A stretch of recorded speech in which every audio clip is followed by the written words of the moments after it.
Hey everyone, welcome and thank you for tuning in. You're locked into K-Saw Media. This is Ian here coming at you with a short synopsis review for Captain Marvel. Chris and I are just coming out of this film and wanted to lay down some groundwork of what this is all about. So heads up, we are going to avoid spoilers for the sake of this review. This will be a general overview. If you want to hear our extended thoughts and full review for this film, you're going to be able to find that in the description below. For now though, let's press on. So, Captain Marvel follows the story of Agent Veers, aka Carol Danvers, and just how she comes to wield the powers she does and even get mixed up with S.H.I.E.L.D. If you guys remember, if you've been watching Marvel carefully, at the end of Avengers Infinity War, we see Nick Fury with a pager right before he fades away and is dusted from Thanos' spell. It looks like the signal's gone out to Captain Marvel, who is who knows where. I'm glad to say that by the end of this film, you're not only going to find out where she's been this whole time, but exactly how this is setting up everything for the last Avengers movie in Endgame. Make no mistake, no two ways about it, people. This is an origin story, and I think a very needed origin story for a character that is going to mean this much to the Marvel property this late in the game with everything we've seen built up so far.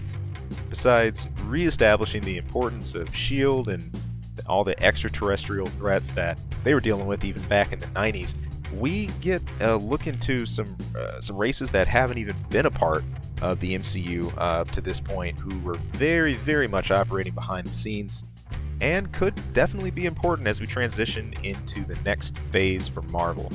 I do want to note, this is very much a period piece. I uttered a little something about the 90s a minute ago. Man, I can't stress that any further. Look, if you were a 90s kid, if you grew up then, you're going to have all kinds of laughs here. This is something that Marvel pushes for this, but not that to the point where like it's super cheesy or in your face. It's just funny. Everything from the old school, dial-up modems to Radio Shack, Blockbuster Video, it's all here.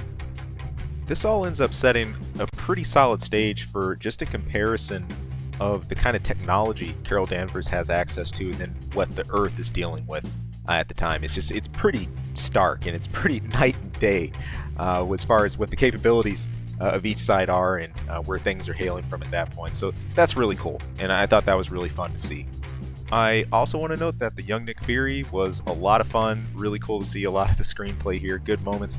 While all of the scenes with him and Captain Marvel aren't perfect by any stretch, the two still play off each other well as they deal with the threat of the Skrulls and all the other problems that they encounter throughout the rest of the film.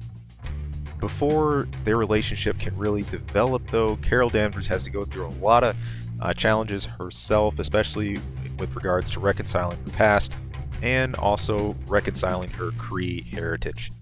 I'd say my overall impressions for this film coming out of it were good, though there are a number of things that keep it from being absolutely great out of the park, as far as MCU films go especially. I thought there were actually some parts of this film where the soundtrack sort of gets in the way of the action and what's happening with the screenplay and everything else, and it really sort of interferes with the shot and the overall composition of everything. So a few missed chances there.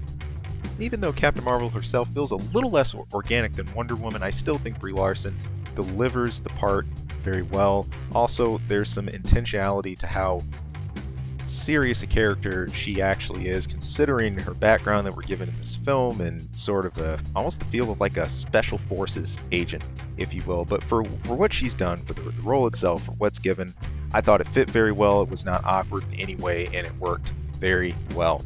As far as our reviews go, Chris gives this one a 7.5. I gave this one an 8. Again, our expanded thoughts are going to be in our full video if you want to hear that. Other than that, that's going to close things out for now. So again, I want to thank you all so much for tuning in. Be sure to stay tuned right here in this channel if you want to hear more of our movie reviews, our TV show reviews. Also, if you want to check out our Let's Plays and the gaming we have here, there will be plenty more to come.